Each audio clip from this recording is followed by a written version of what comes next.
All right, listeners and viewers of the Strange Oddities Podcast. I'm your host, Matthew J. Haas. As always, guys, each and every week we try to have interesting and unique, exciting guests. You just never know who's going to drop in on the Strange Oddities Podcast. On the show, you never know who's going to be a guest on the show. Guys, as always, in the beginning, if there's any technical things going on that I don't know about, private message me. Things sound bad, look bad, let me know. You can message me either on, Messenger, Facebook, YouTube. Hit me up on my phone if you got my number. Let me know what's going on. Guys, we have a website, strangeodditiespodcast.wordpress.com. All right. We are simulcasting on Facebook and YouTube. Guys, if you haven't already, please subscribe to the show on our YouTube channel. All right. All that information, all upcoming guest information, follow us on Facebook. All that good stuff is there on Facebook. We have a chat during the show, both on Facebook and YouTube. Ask, interesting questions with the host and the guests that we have every week. Guys, I have a really amazing guest tonight, exciting guest. I figured it's Veterans Week, and you guys know me. I'm a big patriot. I love America. I love the Constitution, and I'm always, respectful of the men and women that serve our country. We just had Veterans Day. I want to wish everybody, that served our country, the men and women that gave, that fought for our freedom, that served our country in the military, the Navy, the Air Force. All over the world, defending us and protecting us. I want to thank you guys for your services as always. God bless to you guys, and thank you for what you do. My grandfather was a World War II vet, so I'm really excited to have this gentleman on the show. Guys, before I get him on here and give him I'm going to give him a nice introduction because he deserves it. He's got an impressive background, so I want to share this with you guys. Guys, he was born in the Bronx to a garbage man and a housewife. He attended West Point and earned a BA with a focus in psychology. He went on to serve as an infantry platoon leader, a scout platoon leader, and a brigade recon platoon leader in the 1st Cavalry Division. He volunteered, was tested, and selected to join Special Forces. The highlight was to command a Green Beret A-Team, best soldiers ever. He also served as operations officer for 2nd Battalion, 10th Special Forces Group, and airborne, and with Special Operations Command, special projects in Hawaii, doing what Seinfeld says, whatever in the reserves. He also taught special forces. He's a former Green Beret. This guy is a great author. He's sold over millions of copies of books. He's got series about Area 51, Mysteries of the Sphinx. He's got, nonfiction books. He's got fiction books. Everybody, I'm going to get this awesome gentleman in this show right now, Mr. Bob Mayer. Welcome to the Strange Oddities Podcast. I hope I did your bio justice. There's a really long bio in there. I'm going to share your webpage later on the show, but everybody can, get that information there. Bob, welcome to the show. Thanks for being part of the show. Thank you for your service. Thanks for having me. I appreciate it. Yeah, no problem. We're going to have a fun conversation with the type of books that you've written. Some of the most crazy books that I see that you have under your belt, like survival guides. And I thought to myself, that would be a really cool topic of the Strange Oddities Podcast, because coming from your background, I think those kind of topics would really be great to talk about on the Strange Oddities Podcast. But you have other books. You have nonfiction books. You have fiction books. I mean, you've written like over 80 books. I believe over 80 books. You're like New York Times best-selling author. Wall Street Journal has also commended you for being a really good author. I commend you for your writing. And where did you start off? What got you into writing? Actually, I started writing. I moved after I got off active duty in the Army. I moved to South Korea to study martial arts, finish up my black belt. And you can only beat yourself up for so many hours per day. So I had some time on my hand. I had the original 512K Mac. I actually carried it over there in my backpack. And so I thought, I'm just going to write a book. I didn't think about getting published or any of that. I just started writing, and I wrote 2 books while I was over there. Came back to the States, and I went to graduate school. And while I was in graduate school, I started submitting it in to agents and editors and publishers. And finally, I got an agent. It took me about 3 years to get published. And we got a 3-book deal. I started out writing military thrillers because it was, write what you know, and that's what I know, is military thrillers. And that pretty much started me out. I've been doing it now for a living, other than my reserve active duty tours. I've been writing for a living for over 30 years now. Wow, a long time. What, as far as part of your writing so far, being with all the books that you've written, what are some of your most favorite accomplishments as far as your writing so far? That's hard to say. I mean, you can get feedback from a lot of readers. I think you mentioned my survival books. I think those are important for people, especially nowadays. I think one of the best feedback I get is if I get a note, even before the internet, but on the internet, from kids. It's always surprising. I remember one day I got a note from a kid who said, I didn't like reading, and my parents took me to a bookstore and they insisted I get a book, and I saw this one with a flying saucer on the cover. And I thought that'll be cool, even though that's my first Area 51 book. The flying saucer on the cover isn't in the book, but it doesn't matter. He said, I started reading that, and it got me hooked on reading. And that's the best kind of feedback you can get as an author. It's really cool to learn you've affected somebody's life like that. Yeah. You're a graduate from West Point. You also teach, I believe. You do a lot of classes, I believe. What's some of the classes that you do? I don't teach as much as I used to, but I go to, I lately used to go to writers' conferences. Now I've been teaching them online with various writers groups. I also do consulting with my survival stuff, primarily doing what I call an area study, which is what we used to do in Special Forces. When we got a mission packet to deploy somewhere, when we had the time, we would go into what they called isolation. They'd lock us up, and we'd do an area study of where we were going. And I always tell people that's the first thing you need to do in survival preparation, is do an area study of yourself, your family, your location, your threats, your assets. And we had a whole protocol for doing that. So I consult with people on who want to do an area study all over the place, because every place is different. I did New York City not long ago, and I grew up there, so that was a lot of fun to go back and sort of take a look at the city a little bit differently from the point of view of survival. How would I get out of here? If I stayed here, how would I survive? And I've also, not so much anymore, but I used to do a lot of consulting for my using Green Beret tactics in the civilian world and business, conquering fear. I've got a book out that I just revamped and rewrote called The Green Beret Guide to Success. And I've done that when I'm contacted and someone's interested in it. Right. Now, in some of those survival guide type books that you've put out there, you have like some really interesting disastrous events in there, like Titanic. There's some big airplane crashes that are famous that you have down in there. I'm going to go to your website real quick just so I can refresh my memory on my notes here. Just bear with me here. So, guys, I'm going to share the website here with everybody too. I'm going to share the screen so everybody knows what I'm kind of getting into. Here we go. I had this up earlier. Didn't want to lose it. I got a lot of screens up for my notes. All right. Here we go.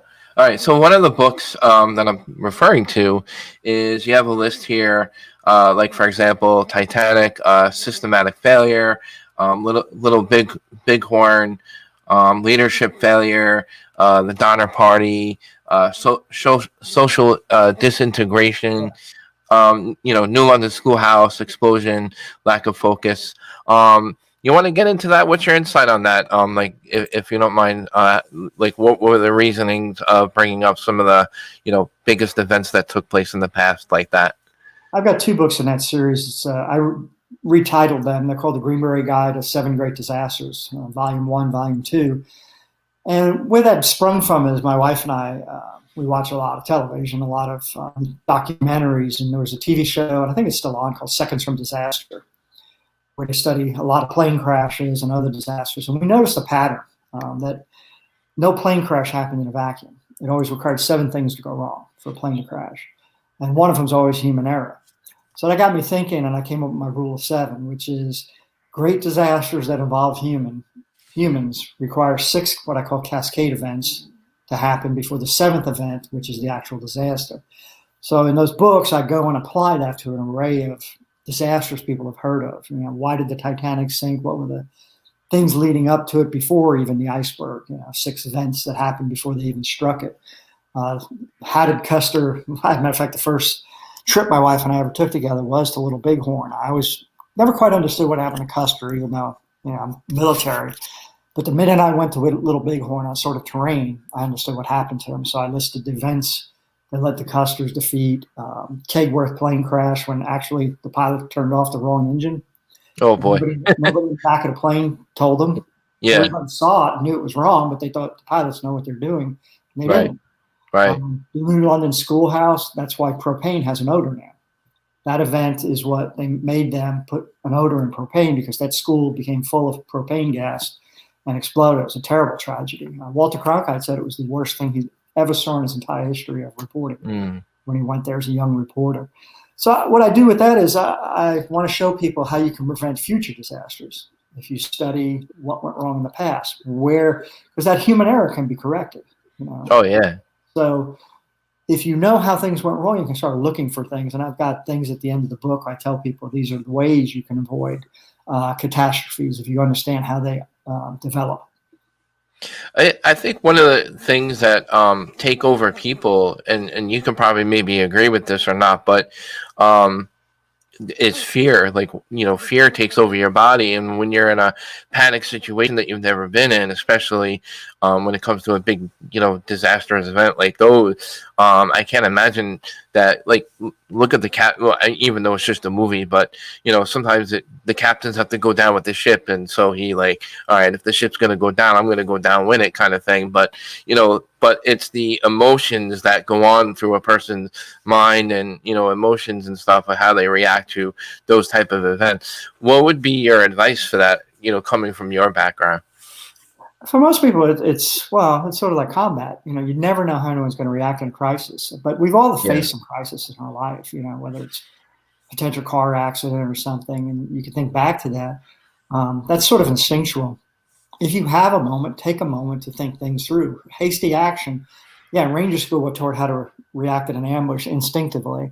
But for most events, you have a moment or two to think things through. Like, for example, like the Bhopal gas disaster, the worst thing people did was run away from it. Because they were outside and they started breathing it in. They would have been better off sitting inside their house and sealing the windows and the doors and waiting it out. So a lot of it's preparation. I think the more prepared you are, the better you can handle a disaster. I mean, that's one of the tenets of special operations training, is we put people under stress, lack of sleep, lack of food, and then we force them to make decisions. Right. See how they act under these environments. And the more you do it, the better you get at it. You start realizing, you start knowing what's right, what's wrong. And plus, some people are just instinctively better in crisis. Yeah. That doesn't mean they're better people. They're just better in crisis situations. Sure. And the more we can narrow down that margin of human error, the better that the situation will be for not only them, but for survival. Well, most of all those cases I listed, there was human error that wasn't under stress. Oh, okay. That happened, because of greed, because, the Titanic, they were in a rush. I do the Sultana, which was, bigger than Titanic. It sunk on the Mississippi River at the end of the Civil War. Most people have never heard of it. And that was greed. They overloaded a ship with ex-POWs because the guy was getting paid per head. So he had 5 times the legal limit of people on board that ship when it caught on fire. And he didn't fix his boiler, which the engineer told him to do. So disasters can be avoided just simply if we have a disaster mindset to go, I always liked in the movie World War Z, what the Israelis did with what they call the 10th man. Actually, this is one of the solutions. Have somebody who, no matter what is happening, who takes the opposite point of view and argues, well, what if all of you are wrong and what's happening here is something we don't expect? Yeah. Definitely.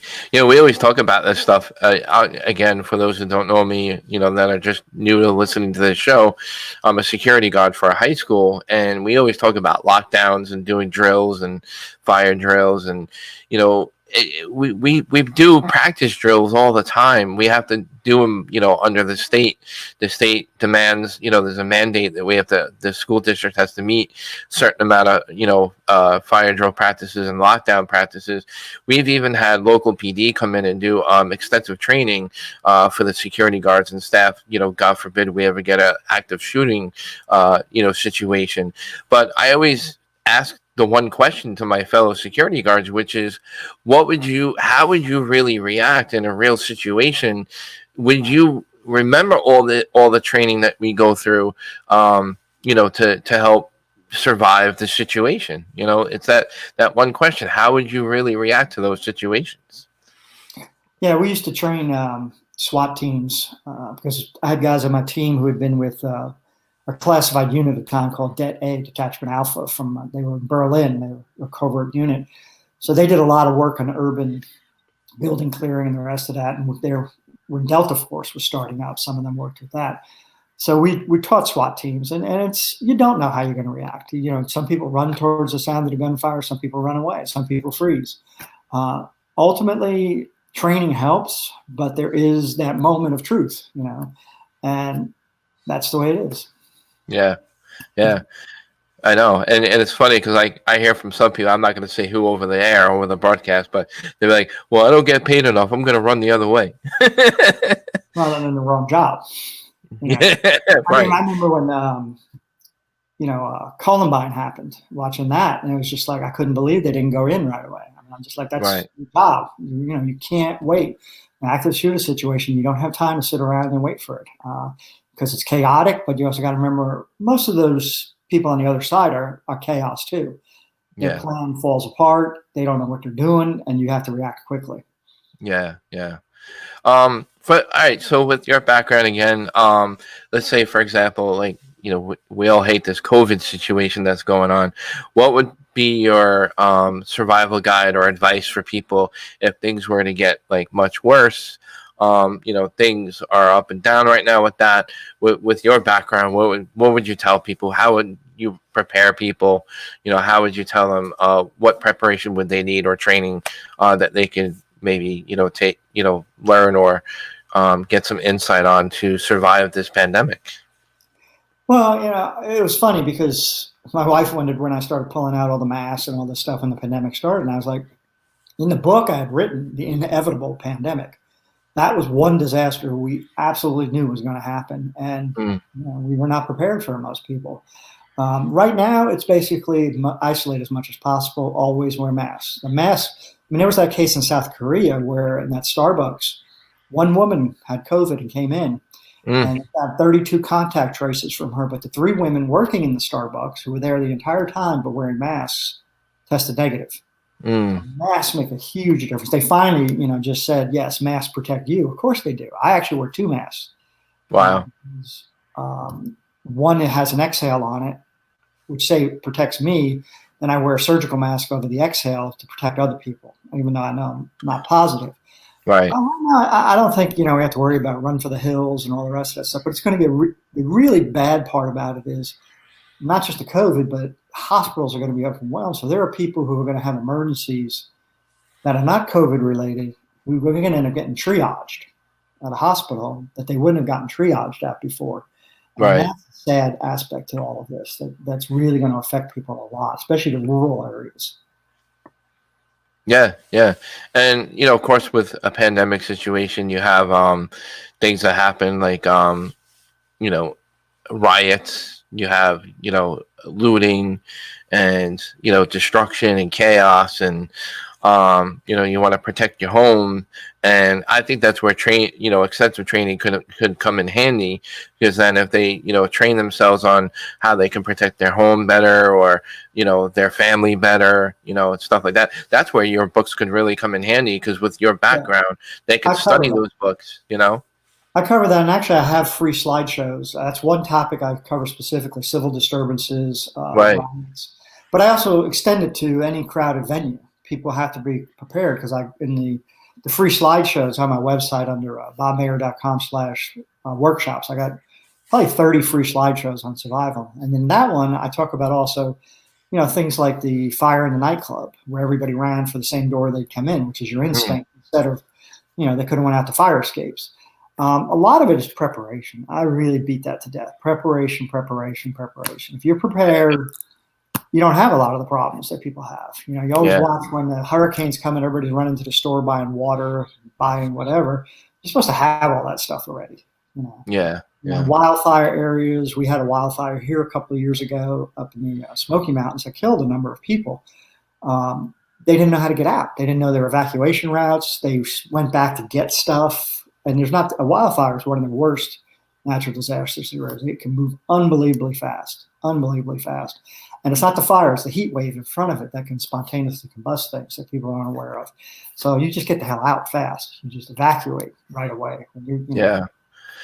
One of the things I think people probably don't know enough about is their emergency routes, or, the emergency personnel, who to get in touch with, what route procedures to follow. There's really, again, I hate to say it, but there is a lot of lack of preparation with all that. Well, a lot of people don't know how to even prepare. One of the reasons I wrote the Green Beret Preparation Survival Guide is my son and grandsons are in San Diego, and I went out and visited and looked around, and I thought, what are the problems he's got here? His big problem there is water. Like, for example, here in Tennessee, water is not an issue. But also evacuation routes. People don't realize, like a city at San Diego, or we used to live on Whidbey Island off of Seattle. And if you look at Seattle and you start looking at the road routes out of Seattle, there are not many. There's one interstate running north-south, but through the Cascade Mountains, there's only a couple of roads to get through. If they had to evacuate Seattle, or if they had to evacuate San Diego through the Sierras, it's a nightmare. So I start people with that. I start people out. The first thing I say on page 1 of my preparation, the preparation part, is I say, get 2 cases of water per person in your house, or just throw it in the closet. Real basic, real simple, but that's the most important thing survival-wise. You're probably going to need in most situations. But then we get to the area study again, which is, what are your routes? Where's your immediate rally point outside your house if it catches on fire? Does your family know where they're going to meet you? Where's your emergency rally point if you can't get back to the house and the kids are in school and they can't get back to the house? Where are you going to meet up? Where's your bug out hide site in case everything really goes to hell and everybody has to meet up? These are all things that can't be done after the fact, and you can't count on cell phones to work. And once that communication breaks down, a lot of people are really lost. A lot of people can't read maps anymore. They're just used to GPS. But GPS relies on a lot of factors, and there's a couple of natural disasters that will wipe out GPS. Yeah, no, like, look, for example, we witnessed Hurricane Sandy out here by us, and it knocked out all communication. We had no communication with anybody for like around 3 days. We only had a certain amount of, batteries left for our cell phones, and we had no power for over 2 weeks. And for 3 days, we were like, how can we get in touch with our family? We were like, at a certain point, we should just walk over there, even though it was on the other side of town. But like, we were like, what do we do? And it's funny because I always tell my family, when we have an emergency situation like that, we should have a meeting point where we all going to meet. We should learn, the emergency situation where, God forbid, how do we get in touch with one another and to make sure that everybody's okay, Yeah, so everybody's supposed to have an out-of-area point of contact. That's somebody who's not in your immediate family, in your household, or even in the area, but who's maybe a state or two away, that everybody knows, if I can't contact my family, I contact that person. And we all talk to that person, and that person will know the status of the entire family. Yeah. Again, that's not something you can come up with after. These are all lessons learned the hard way. I did a lot. I studied a lot of after action reviews. Hurricane Sandy, I looked at after action reports from that. My sisters were caught up in that and out of power for quite a while. Matter of fact, power is one thing I've been focusing on a lot lately. Solar power. I've been looking up, we used to have a whole house generator, but there's also now the Tesla wall pack where you can do lithium battery power, which has its own issues. Charge off the grid and take the place of a generator, and then you can put solar panels up off the grid. Yeah, there's solutions to all the problems. You just have to think of the problems before you actually get into the problems. Right. I think do you agree or not agree that maybe I think people are kind of rely too much on technology and electronics and I think like when those things fail, like let's face they're man-made things and they're not made to be perfect. And when there is malfunctions because of disaster, like we rely on that stuff, and when we don't have those things, we're like, oh shit, what do we do?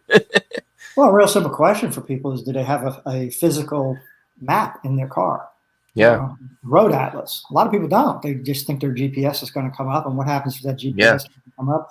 Or what happens if the satellites go out, the GPS satellites? Or what happens if GPS initially starts up off of the cell towers for your rough location before they zero in? There's a lot of things that can go wrong. So are you prepared for none of that stuff to work? right. Most people aren't, and that was a big reason I wrote the book, is just because I watch some of those prepper shows, and I read a lot. I've read the other survival books, and they're good. They've got good information, but none of them seem to really designed to say, all right, if you have no clue what you're doing, this is where you start. They're just like, put a grab and go bag together. Well, I can get it. I bought my son a generic grab and go bag, but you really should tailor it for your situation. You have time and willing to put the time in to learn how to do that. Every situation is unique. Yeah, absolutely. I mean, look, New York never experienced an earthquake before, as the one that was I believe came from Washington or Virginia or somewhere down south, and then we had the aftershock. We didn't even actually have the earthquake, but it was an aftershock. And I remember being in the shower, getting ready for work, and I see the walls swaying like this, and I'm like, oh my God. I pick up the phone call, and is everybody okay? There's people here near the Mississippi don't realize it's a big earthquake zone. The New Madrid Fault actually made the Mississippi run backwards. Yeah. When it occurred. And that's one of the big things. Learn what natural disasters are likely to happen in your area. Every location is a little bit different. There are earthquakes now in places that didn't have earthquakes because of fracking. Yeah. We worked for a company that did fracking for a while, and he's like, we don't know what we're putting down there. He was in charge of the work crew, the Roughnecks, and he's like, if you look around your area, like if you have a rail line near your house, be prepared for if something derails there and starts leaking, what are you going to do? You hear the train going by, and it's not that far away. I don't think a lot of people think about that.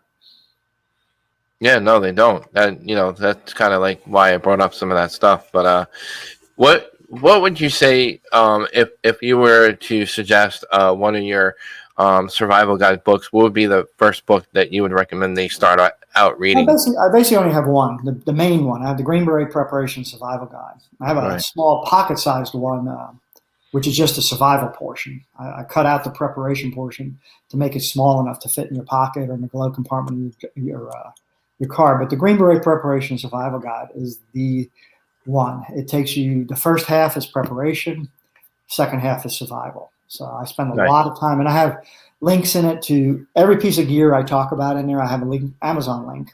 I don't expect people to use it, but I want them to at least see this is what I'm talking about. I also have links to free apps. There's a lot of free apps you can download that are quite useful. Communication apps, mapping apps. This year I found a new GPS map called Gaia, which I really, really like. I use it a lot when I'm out in the mountains.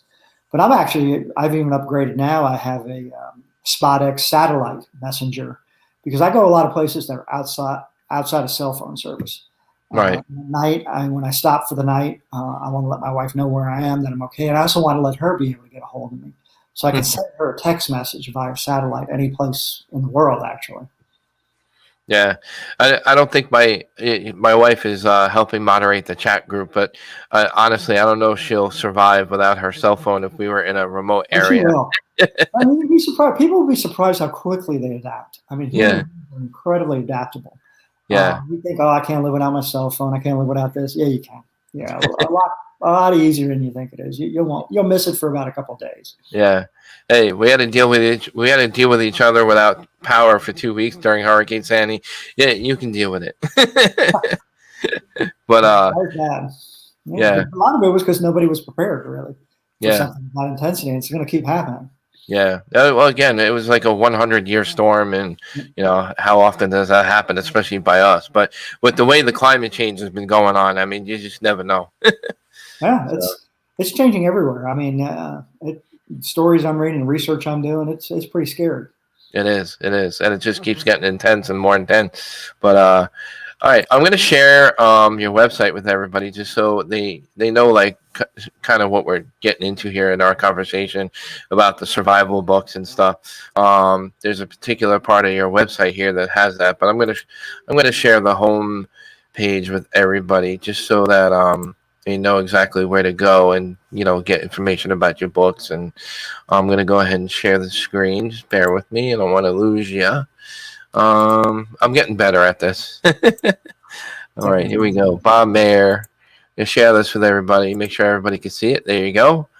That's his website, guys. It's basically bobmayer.com, and he's got cool Gus there on the front page there, which is really cool. I really respect that. You have a rescue dog, and you're into feeding training, I think, or I don't know if you want to get in a little bit about that, but what got you into rescue animals? Oh, Gus isn't a rescue animal. We got him 13 years ago as a puppy. We got a rescue dog from the local pound 2 years ago, Scout, and she's quite a handful. We actually did the genetic tests to figure out kind of what she was. She's a mix of a bunch of things, but mostly a Australian sheepdog, which means she's really active. But I take her with me now. I actually have took the passenger seat out of my Jeep and built a platform I could sleep on, and her bed's on top of that while I'm driving. So she sits there with her head out the window, and we go up in the mountains together. I'll probably be going up on Monday. Spend a couple of days up in the Smoky Mountains. Nice. But we've always had dogs. That's one thing we're looking to move now. We want a little bit of land, so we could probably get at least one or two more dogs. Nice. So I mean, like, I don't know where to begin with a lot of your books here, but there's so many that we can get into. You have fiction and nonfiction. What has been some of your most, if you could pull out some of your most favorite writings, what would be like your top 5 books? My best-selling books are the Area 51 series, and that's interesting because I wrote the first one in 1995. And 9 books originally. And then about 3 years ago, I came back and revisited the series, and I've written 4 more since then. That's done well. That's most popular, mainly because of the title. I hate to say it, but people have heard of Area 51. When I wrote it in 95, not that many people have heard of Area 51. But the year after that, Independence Day came out, the movie, and X-Files started talking about Area 51. So that took off. That's done really well. Right now, I'm mainly focused. I started my first series was my Green Beret books. I wrote 6 Dave Riley Green Beret books, and I wrote 3 Horace Chase Green Beret books. I have a new series now with a new character, Will Kane, and the 4th book came out, and it's actually set in New York City in 1977. Oh wow! That's the year after I was born. It was the summer of Son of Sam. He shot a girl I went to school with. The blackout. New York City was on the ropes. So it's a very different time. I'm talking about cell phone. There were no cell phones. There were no personal computers. So if my character's out in the streets, nobody can get a hold of him. And if he wants to talk to anyone, he literally has to go and drop a dime. So it's a lot of fun to write that series. He's an ex-Special Forces Vietnam vet. I kind of pitch it as Jack Reacher meets the Equalizer. He's trying to help people who are in trouble. And I'm having a lot of fun writing that series. The 5th book will be out next year, No Quarter. And I actually used the titles for this series from songs, starting with New York Minute, Lawyers, Guns, and Money, Walk on the Wild Side, Hell of a Town, and I'm going to do No Quarter. And the 6th book I already know is going to be Shelter from the Storm, because people remember song titles. Sure. So that's going to be, that series has done really well. Readers really, really like it. The reviews have been very, very positive, so I'm happy about that. Yeah, that's good. We do have a question in the chat. I just real quick want to. I always mention the guys that are in the chat. We have Sherry Rathman. Hello, Sherry. How you doing? Ronnie Anderson, and we have Anthony Simonelli. A question from Anthony is: if someone were to get lost in the woods, what would you do for shelter, food, and water? Again, I answer questions in quarters sometimes, and it's always fun. I always start with, well, I got to do, depends. Every survival situation has a lot of variables. Your priority would be water, unless you're in the midst of a snowstorm or you're wet and cold and freezing, then you need to get dry and shelter. But you can only live 3 days without water. So that's a priority. But if you're in a forest, in the woods, there is water. You just have to go find it. You usually go head downhill, you'll find water. Shelter, you use whatever's around you to build shelter. If you forget your primary shelter is your clothes you're wearing. That was an interesting thing. Just a couple of years ago, I had a moment of enlightenment where I remember Atlanta had that big ice storm. And we got stranded on the highways because nobody in Atlanta knows how to drive in the snow or the ice. And a lot of people had to walk home. And one of the things I picked up from that was really interesting is that they had to walk home in their work shoes. And for most of them, for women, even for the men, the dress shoes, they had a really hard time walking home. So from then on, I always have a pair of boots with extra socks stuffed in my car, just in case I have to get out of that and walk. But usually priority water. Food is not a priority. People think it is. It's not. You can go. I've gone 10 days without food in survival training. Wow. It's not fun. No. You actually stop being hungry after about 4 or 5 days. Water is a priority. Not getting cold and wet is a priority. Unless you're in the desert, in which case it's, you're hot in the daytime and you freeze at night. Yeah. Extremes usually anywhere in the world when you go out in the desert. Wow. What would be your go-to items as far as if you were be in a situation? What would be some of the most important items that you would bring with you? I always wear right now, on my belt, I have a little nylon holster, and it has a Leatherman wave in it, which I use every day. Pliers, knife, whatever. And I have a little flashlight that takes 1 AAA battery, and I use that many times a day. You'd be looking under the couch for the ball for the dogs, all of that. So I always have that on me. Beyond that, I have a day pack, which I take out when I'm hiking with the dogs. But I recently posted a slideshow about it, and I put it in the survival guide.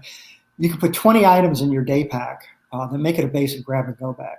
And they're not sophisticated items, but they're basic survival items that don't cost much, because even one of my slideshows is how the 4 most important items for less than $55, which is 2 cases of water, a first aid kit, a survival manual, and you mentioned it, a crank battery powered emergency radio. So you get information if all the power's out. Those are the 4 basic items that people should have in their household to start with. Yeah. Wow. What about as far as like first aid? If there's anything, like obviously if you're stranded or anything, you're not going to have the very first aid kit nearby you, but what would be some of the things people can use as far as first aid? Well, one of the things that people don't realize they can do a self-Heimlich. We hear about the Heimlich maneuver, but if you're all by yourself and you start to choke, you can actually do a self-Heimlich on the back of a chair, or jam yourself up against something and hit yourself with it like you would a fist from someone else grabbing you from behind. I'm a big on everything, on my bike, in my car, at home. One thing I carry everywhere is a quick clot bandage that has stuff in it that helps stop bleeding, and I can tell you it does work. Without a first aid kit, basic knowledge, CPR can save a lot of people's lives. That's one of the free apps I tell people to download. There's an app that will actually walk you through CPR. If you don't remember your training, you can immediately hit that app, turn it on, and not only will it, tell you to do the breathing, all the stuff you need to do, it'll also call 911 while you're doing that and connect you with somebody who can also talk you through the stuff you're doing. So a lot of your first aid stuff is just to keep a person alive. Until a first responder shows up. How to do a triage of a casualty site is important. Yeah.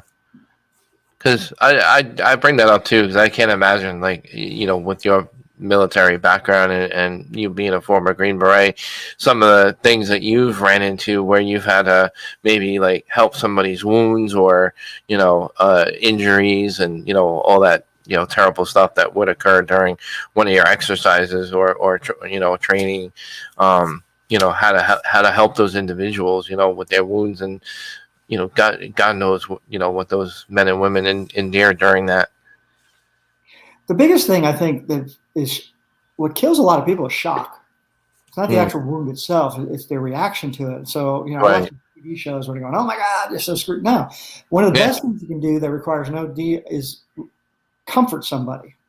Tell them they're going to be all right. No matter how bad it is, you tell them you're going to be fine. Because I have seen people with two very similar injuries or wounds, one dies and one lives. And a lot of it is simply willpower.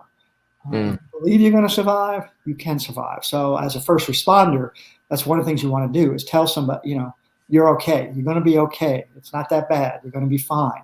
Right. Reassuring them, because that's a lot more important than people realize. Shock, we used to actually carry armed IVs with us. That we used to learn we learned how to give ourselves an IV, how to do blood transfusions, how to give each other shots, all those things. The best trained people we had on an A team were our medics. They were exceptionally well trained people. And they reacted very quickly in emergency situations and took care of people. Nice. Yeah. I think with the pandemic that's going on right now, and with all the zombie movies that are going on and all the zombie TV shows like Walking Dead, there's a lot of people preparing themselves, God forbid if that were ever to happen. As far as surviving that, what would be your advice for like a possible zombie apocalypse? Yeah, I watched the first season or two of Walking Dead, and it got old after a while. But one thing they got really right that people don't think about is, and a lot of preppers don't get this, a lot of survival books don't get this, is we're not going to go from civilization to, in the woods having to make a fire with a bow and arrow. There's a phase in between those two that I call scavenging. Mm-hmm. There's going to be a lot of stuff laying around. It's a lot of stuff laying around right now, and most people have not thought of their environment with that mindset. If there's crap happens, everybody's going to run to the store and loot the store. That's not where you want to go. You want to go where people aren't going to go, but where you can get the things you need. And that takes a little bit of thinking. It takes doing an area study, looking around, going, what's the supply chain for the supermarket? Yeah. Where does that go up?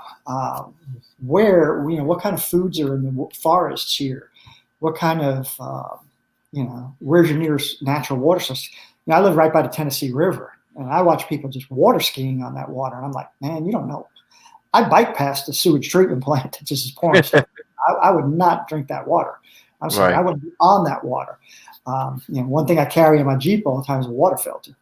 I tell people, water filters are really critical. But, in an emergency situation, water filter, well, a high-end house is probably going to have a whole house water filter or water filters under the sink. You can cannibalize those and make yourself an expedient water filter. So a lot of it's just thinking in a different mindset. Sort of like on an A team, our engineers are the demo men, two guys they're called engineers, but they like blowing things up mostly. They always looked at everything from the point of view of how can I blow that up? They look at a bridge, they look at a dam, they look at this. Yeah. How can I blow that thing up? Well, that's a survival mindset we have to have is, if something bad happened, what will help me in this environment? And what would hurt me? What would I want in my car? If I got in an accident, if I ran off the road in a snowstorm, what things would I want in my car? Right. Those are the things to do beforehand, and they're pretty common sense, but a lot of times we just don't think about it. Yeah, because again, just to bring up the fact that, like you said, shock, and fear takes over your mind and your body for some people, and they don't think about those things, those questions that pop up. How would you get yourself out of that situation with, those common sense questions? The common sense kind of gets thrown out of the window, so to speak, depending on what's going on too. Again, people are very different. It's the Audie Murphy thing. Audie Murphy didn't look like he was going to be the guy that charged those Germans and killed them and took the machine gun and did what he did. I saw a guy who was Airborne Ranger, Special Forces, West Point grad, and we were in a certain place. We were doing an advisory mission, and they started shooting at the hotel we were at. And everybody else went looking for the illegal automatic weapons we weren't supposed to have, and he went looking for a sheet because he wanted to surrender, and he reacted not what he appeared to be. So you kind of don't know until you're actually thrust into the situation. And like I said, it's not necessarily a bad thing. I think you need a mixture of things. You need people who are slow thinkers, who don't react immediately. You need the people who react immediately if it's an emergency, and then you need the slow thinkers who think their way through it. and can reach out the back end of it. Yeah. See, I would consider myself a slow thinker. I'm not a fast runner, so I couldn't run. So I'd have to think about what I'm doing before I run. Well, where are you running to is a big Yeah. question too that people Yeah. don't think about. A Right. lot of times you don't want to run. And an accident or a plane crash or a chopper goes down, you usually want to stay with wherever you're at. If you get lost in the woods, if you don't know where you're going, stay where you got lost because that's closest to where your last known point was. Yeah. I actually think because of my security background, if I were to be in a disastrous event, I think my nature would be to try to help people. If I was okay and I knew my mindset was all right to think about things, I would try to think of trying to save as many people as that I can. Even though I wouldn't know much about being a doctor or an MT or an EMT, I am CPR certified. I can help with CPR and stuff like that. But I think like right away, my natural instinct would be to help people. Yeah, there's two types of people. There's people who's going to think of only themselves, and there's people who are going to help people. And it takes both types. But mostly, I like to think most emergencies people band together. They help each other out. I don't know what it was like for you after Sandy, but most stories that came out of that was neighborhoods pulled together. They didn't fall apart. There's a few bad incidents, but a lot of times people help each other in dire situations. Yeah. I mean, when you have no power for 2 weeks, and you only have your partner that you live with, and you get, bored of talking to them like all day long without TV and entertainment. So we hung out with our neighbors and we talked, we got to know our neighbors and we all hung out in the park a lot. And not that we sang Kumbaya, but we all try to keep ourselves warm and, try to, occupy ourselves and keep ourselves sane until we all got the proper things that we needed to take care of. Yeah. And it's a wide range of skill sets. People talk about, in a survival situation, you want somebody who's a gardener, somebody who knows plants, somebody, who's a hunter, somebody who's a doctor. Doctors are people with medical skills, doctors, nurses are extremely valuable commerce. People talk about save gold and this and that. No, knowledge is the most important thing to have. Knowledge. Yeah. Definitely. I totally agree. What kind of books, other than your books, we're speaking with those that are joining us late with Mr. Bob Mayer. And if you're wondering why I'm calling him Mr. Bob Mayer, because if you go to his website and read his bio, you'll understand he's a former Green Beret, highly decorated former platoon leader in a couple of divisions of the military, and he's a very highly decorated veteran. So highly respectable gentleman that we have here as a guest on the Strange Oddities podcast.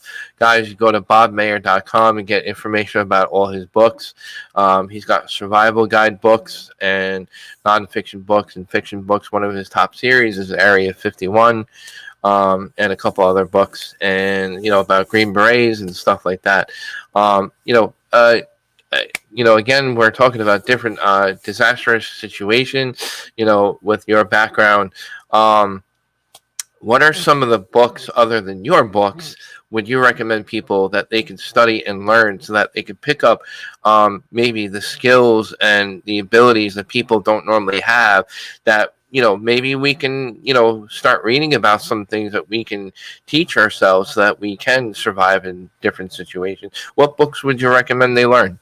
Yeah, actually, I have a section in my survival guide recommending other books. And I actually have another free slideshow on my website that's called the Survival Library. And what I have in there is because you can't know everything. You can't prepare for everything. I link to a gardening book. I link to edible wild plants book. I link to, for people who haven't hunted, basic hunting. I'm a big fan of trapping. I link to a book about that. People who have never fished, I linked to a book about how to fish. I like the SAS survival guide. It's a little different than mine, but it has a lot of images, which are good. I have all those books on my bookshelf behind me. I also have them on Kindle downloaded on my phone and my iPad. If you think through, there's a book called When Technology Fails. Actually, I've got it right here. This is cool. When Technology Fails. Cool. Yeah, there. Yep.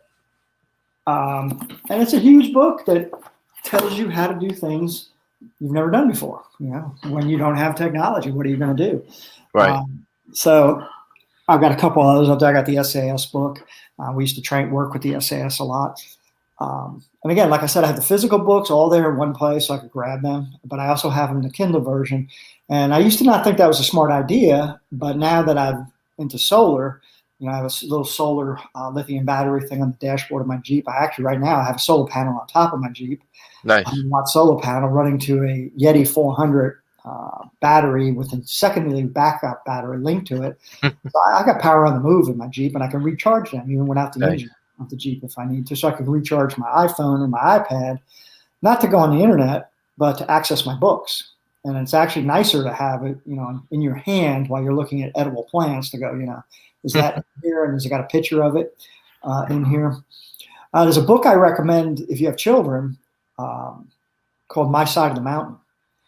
I read it when I was a kid, and nowadays it'd be child abuse. What goes on in this book is this kid basically runs away from home in New York City to upstate New York, goes to some land his grandfather has, and he lives there. He lives inside a hollowed out tree, but it's all survival lessons. It's a fun book to read, but he's also learning how to survive while he's doing this. Nice. That's cool. What would be, all right, so put yourself in a disastrous situation. What would be the very first thing that Mr. Bob Mayer would think of to do? What would be that very first important thing on the top of your list of what to do? Well, there's actually a list of what you should do in an emergency, and the first one is casualties. Take care of casualties. But before you even do that, though, you got to get out of the danger. It does you no good to take care of casualties if you're still in the danger zone, the kill zone. So get yourself out of the kill zone, and then take care of casualties, but also assess, is the threat growing, or am I safe from the threat? Then from there, if it's mass casualties, you got to do a triage of casualties. In all that is assumed if most situations you're calling for help for the first responders to get there. So yes, there's a series of steps you want to do right away. But you want to get out of danger. Get yourself out of danger, because you can't help other people if you yourself remain in danger. Right. Now, say we're in we're in a pandemic and there's riots and there's bad guys out there. If you didn't have a way to protect yourself, what are some ways that people can protect themselves from intruders, or what would be the kind of training or thinking that you would recommend people? The best thing to do is become a hard target. People go for the easy targets. So, like, we have dogs. Dogs are really important. People don't want to mess with dogs. They don't know anything. They don't even know, Gus, cool Gus, like the vet said the other day, it's like on a sofa. He doesn't move. But Scout is a real dog. I mean, she is very alert. She barks like crazy. Gus will pick up the howling if he has to with her. But you make yourself a hard target, you're not going to have to worry about those things. No. I don't get much into guns and all that. I mean, I know I'm trained on all sorts of guns. I know how to use them. That's a whole different ball game. Yeah. The biggest thing I say about that is most majority of people have not really thought through what it means to pull a weapon on another human being. You have immediately escalated the situation into a life or death. I agree with that 100%. Yeah, 100%. It's not something to do lightly, not something to do as a threat. I always laugh in the movies when they do the Mexican standoff with the pointing guns at each other. That's over real fast. One person pulls the trigger, it's done. There's no reason to pull a trigger on the other person's part. They die. Right. Preparation. I just did a blog post about, the inverse rule of security, because I consult sometimes for people who are like building bunkers, or there's like a place out above Wichita where they've got these old missile silos and they're building survival condos in it. That has a purpose, but I'm kind of like, how are you going to guard yourself? The more people you guard yourself, the less secure you are.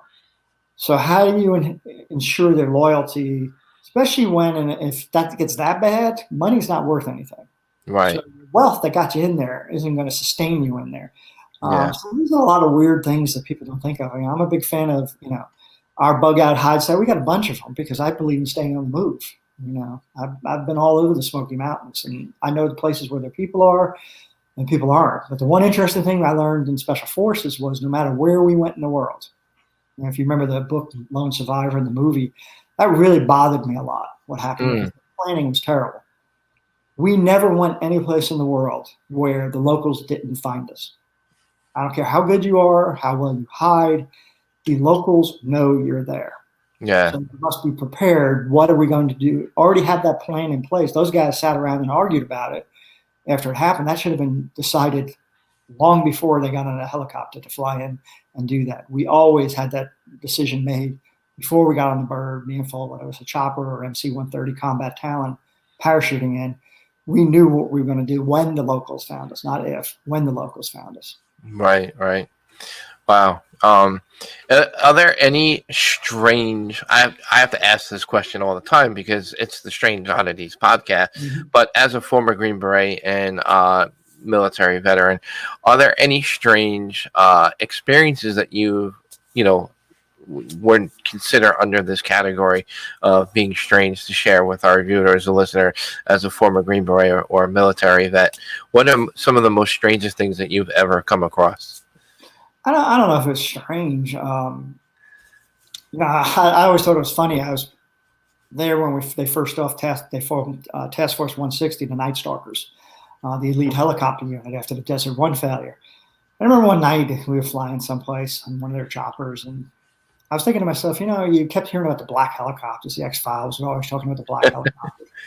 And I was thinking, who are the people in the black helicopters? And I realized, I'm the guy in the black helicopter. Because I remember it was winter time. That's the coldest I've ever been. I got out of a MH-60 Black Hawk, Nighthawk, and to get a casualty. And we opened the doors, and I got instant frostbite on my hands to grab the stretcher and put it on board. A lot of things are explained. The real classified stuff, you're never going to know about it because those people in the also office, seriously. I did know a relative who was in the Air Force Special Operations, and he talked about, Wright Patterson. He said, there's stuff there you wouldn't believe. That was all he say about it. And he was a legitimate source because, he commanded a Special Operations unit. Nice. But people aren't going to talk about it. They're not going to talk about things they encountered that either were classified or they just can't explain to a certain extent. Right. Well, that's why, a lot of these TV shows, you see a lot of the documents that they show on the screen is all blacked out with black, Sharpie marker. Reaction, yeah. I was part of a program. We were in 10 Special Forces. We had a classified program at the time called Trojan Warrior, which was designed to make even more elite soldier out of teams of Green Berets. And they did things like biofeedback, meditation, being able to control your heart rate, being able to consciously control your heart rate, control your body temperature, martial arts, eating right, all this sort of stuff, endurance, blood packing. That's not classified anymore, but it was an interesting experience to do all those things. Yeah. And then I wrote books about that called Psychic Warrior. I took it to another level. I said, well, what if, because we did work with Grill Flame, which was the CIA's remote viewing program, where they claimed they could see things. When General Dozier was kidnapped in Italy, they claimed this is where he's being held, and we busted some doors, and he wasn't there. Right. But the Russians were really big into that. So I wrote a couple of novels based on that. And then I said, well, what if we were capable of projecting someone into the virtual plane and then reassembling them in the real plane at a distant location as an avatar in the real world? And that was a lot of fun to write, to imagine, this sort of strange video game warfare, but that actually occurs in the real world. Right. Yeah. With the train, would you say, again, you can say yes or no, but it's up to you with this question. Would you say you kind of like a Jason Bourne, like kind of like with the way they train you guys? Because, again, with the mindset that they prepare you guys for, the where they send you guys and the action that you guys see, you almost have to kind of become like super soldiers. Yeah, but it's more mental. I knew some really, really tough guys. I've got a black belt in 2 martial arts, and I tell people, it's good enough to hurt myself. The biggest thing I learned from all that, and this was a really critical skill, was how to fall. I had a couple of weeks ago, I was single tracking mountain biking, and I fell downhill, and I instinctively rolled and prevented some injury. The Jason Bourne thing, one thing they never do, which I try to write into my books, is they never train. They're never working out. They're in great shape. Martial artists. I got black belts, and if I don't practice that all the time, those skills do degrade. And Right. there's only so much you can know. There's only so many things you can be an expert at. The shooters. We had guys who were shooters. Delta Force has shooters. We had shooters on our team. We had snipers on our team. They shot, and they shot, and they shot, and they shot, and that's all they did. They weren't flying helicopters or breaking safes or, the demo guys do demo, but they weren't the shooters. They could shoot, but not like the shooters could shoot. Those guys could really shoot, but they do it every single day. So a lot of it was the training. That you can't put that in a movie. No. You can't. And even in a book, I have to say, if in the midst of doing something else, like Hell of a Town, I start out my guys on a training run in New York City in wintertime, and he's running along Hell's Gate and he sees a body. That starts the book. He's working out and sees a body. Those movies are entertaining. How realistic are they? Not very realistic. But the guys I know who are really hardcore, if you meet somebody in a bar and they say they're a CIA sniper, they weren't a CIA sniper. My team sergeant, when he retired, he became a physical therapist. My team XL warrant officer did 2 tours in Vietnam, a couple other tours in various places. Hardcore killer. Taught a soccer team of kids with Down syndrome. He was back to teach high school after active duty. They're very, we like in Special Forces, we like to call ourselves the quiet professionals. They don't have to advertise themselves. They know what they're doing, and they have a confidence in themselves. I think that's the biggest thing. Right. Nice. Wow. Again, we have so much fun with these topics and conversation regarding Mr. Bob Mayer's books, like again, Area 51, A New York Minute. I'm going to share the website again one more time, just so everybody can get the information about Mr. Bob Mayer's books. I'm going to share the screen here. Bear with me. Here we go, guys. Go to bobmayer.com. You share this. Here you go. There's Gus. Cool Gus. The rescue dog. There's Bob there with, the risky business sunglasses on him. But we actually issued ballistic eye armor that with the gargoyles that Arnold Schwarzenegger wore in Terminator. Oh, wow. Oh, cool. Marketing them, and they gave us a pair of the shades, and they gave us a pair of the clear ones. And supposedly they could protect us from up to a 16 gauge shotgun pellet. So wow. Cool. Yeah, nice. Any exciting events or new projects you'd like to share that's coming up? Any new writings in the works that you're planning, or? Actually, the book I'm writing right now is a big divergence from all that stuff. I'm the only male author on the Romance Writers of America honor roll. I did the New York Times bestseller list, co-writing 3 books with Jennifer Cruzy. We had a book called Agnes and the Hitman, which is kind of a Grosse Pointe Blank type story about a food critic and a hitman hooking up together. So I'm writing a sequel to that. Tentative title is going to be Shane and the Red Wedding. And what happens is him and Agnes are running a B&B, and they're going to put on a wedding that weekend, and it turns out to be this really bloody affair. Hopefully not, but it's a lot of fun to write because it's kind of a comedy. It's kind of I love the banter between the characters and a lot of fun. So I'm hoping to have that out next year, and I'm having a lot of fun writing it because it's a break from writing all the grim stuff I'm usually writing. Right. Yeah, a little unorthodoxy of a little bit different. That sounds exciting. Do you do like public events, public speaking? Right now with COVID going on, obviously that's kind of hard to do. But is there any online stuff you like to share, classes or any other things you want to talk about on your website you like to share with our viewers? I've done a couple of writers' conferences this year. I just did the Writer's Digest one. Actually, this is my last scheduled event that I know of for this year. Well, it's November. My wife and I have run a lot of workshops. We run weekend writing workshops out of the house, but of course we're not doing that now. One of the things we're looking at as we're looking around to buy a house is whether are we going to keep running our writing workshops. It's usually 3 people maybe, and they come for the weekend. We made a lot of really good friends that way. People keep coming back several times. Talk about writing, but I'm just at the point in my life where kind of semi-retired. I just keep writing. I complain to my wife sometimes. I'm going to keep, I'll be sitting in the chair being forced to write. She's like, no one's forcing you to sit in the chair and write. Yeah. I'm just going to keep cranking. I hope to have the Shane book out by the end of this year. I've got No Quarter started. That's going to be out right now. It's scheduled for 22 June next year. Nice. I have so many series. I have a historical fiction series called Duty on a Country, set at West Point, starting in 1842, and I end the 3rd book at the Battle of Shiloh. So I got a lot of Civil War ahead of that. I'd like to get back to that series one day. I hope to have another Area 51 book out next year. I've got a Time Patrol series. That was my last book published. It was Time Patrol Equinox. Nice. Pick one day of the year, 6 different years, but the same date. That one was 22 September. And the Time Patrol has to go back and make sure our history doesn't get changed. And that was a lot of history in those books. Those are a lot of fun to write. And I think they're pretty educational to read because it's real history. The goal of the Time Patrol is to make sure that history is not changed. Cool. They sound a lot of, they sound a lot of fun to read. So I'm sure the fans will love it. All right. Well, we're getting down to the bottom of the show.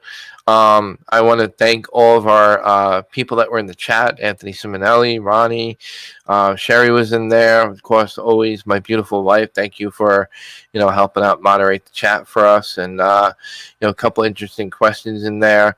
I don't know, Bob, any advice for our listeners and viewers? What would be your advice to people right now with everything going on? Take care of yourselves. The basic rules are very simple. I mean, wear a mask as little as possible. Go out. I go out. I drive around with the dogs, and I see the restaurants are full. I've seen churches are full, and I can't criticize people, but I just not a good idea right now. It's just not a good idea. I mean, this it has a very low fatality rate, but it's still, we've got 250,000 Americans dead, and there's a lot of secondary deaths from it. And right now, we are at the worst stage. We haven't gotten out of the first wave yet. We're not in the second wave. And with flu coming on, people being in, one of the big reasons flu is so bad in the winter, people don't understand, is we're indoors more. Yeah. And that's the biggest thing I try to avoid is being indoors with other people. I noticed the big uptick in, people getting groceries delivered, or, you pull up to the outside of the store and they'll bring it out for you. It's worth it to do that. Disinfect everything, wash your hands. But primarily, I'm worried. I always want to wear my mask wherever I go outside, if I leave the house and go anywhere. My wife hasn't left the house in I don't know how many months, which isn't actually that different from the way we usually are. But no, because she has other health issues that she doesn't want to expose herself to. Yeah. So I think everybody's got to take care of themselves and their immediate family right now. Yeah, no, good advice. The same with me. Just, take care of yourselves and stay healthy. Listen to any instructions that are given. Know, again, with our conversation that we had, which was a lot of fun, a lot of preparation. I hope, for me, this was a very educational episode of the Strange Oddities podcast. I learned a lot from Mr. Bob Mayer. It gave me a lot to think about, and I hope it gave our listeners and viewers a lot to think about. And and again, very respectable gentleman that we have here as a guest. Again, sir, thank you for serving our country, and all the men and women out there. Veterans Day was Tuesday. No, Wednesday. I'm sorry. Wednesday. Yeah. I had my days mixed up because I was off from work Wednesday. But, again, Mr. Bob Mayer, guys, bobmayer.com, check out his books. His books have sold over millions of copies already. And I really highly recommend you reading them. It sounds like a lot of fun, and I know I plan to, and I'm going to buy a few books myself to give myself something to read. And I know, Bob, we had a lot of fun. I hope you had fun on the show. I did. I appreciate it. Thanks for having me on. Yeah, we'll say our goodbye. If you don't mind, hang on. We'll say our goodbyes after I play our video here, and just hang on with me, and we'll say our goodbyes after the show. All right. So, guys, I hope you enjoyed our guest, Mr. Bob Mayer. Again, highly decorated military vet, former Green Beret, and he's a great author of many books. Area 51. Go to bobmayer.com, and again. He was a great guest. It was a lot of fun having him on. So, guys, I'm going to play our video here. Thanks a lot for tuning in this week. Guys, I'm going to have Andrea Perrin on Strange Oddities Podcast December 3rd. I'm going to make that announcement. I also have on November 19th, I have Greg Copperhead Graham coming on November 19th. We're going to talk about EnigmaCon. That's going to be in April of next year. Of course, I'm going to be public speaking that event. Can't wait for that event. Ronnie, I'm excited to do that event. Thanks for asking me to attend. So we're going to have Greg on November 19th. We have Thanksgiving coming up. I'm not sure if I'll do a show that week. But guys, have a great night. Going to play our video, and you guys take care of yourselves. Thank you for tuning in and listening to the Strange Oddities Podcast. You can listen to the rebroadcast on the KGRA Radio. Check out kgraradio.com for the rebroadcast at 2 a.m. Eastern Time, 11 p.m. Pacific Time. You can catch the Strange Oddities Podcast live every week at 8 p.m. Eastern Time, 5 p.m. Pacific Time. Please follow our YouTube channel for our live weekly show at 8 p.m. If you like the show, please give us feedback. Email us at strangeodditiespodcast@gmail.com. You can also visit our website, strangeodditiespodcast.wordpress.com. Tune in every week, 8 p.m. Eastern Time on the YouTube channel. You can also look us up on Facebook. We have a Facebook page where all the news and information about upcoming guests and anything Strange Oddities Podcast is doing. Go to our Facebook page, give us a like, and give us a shout. Thanks a lot for tuning in. And again, thanks again for the KGRA for rebroadcasting the Strange Oddities Podcast.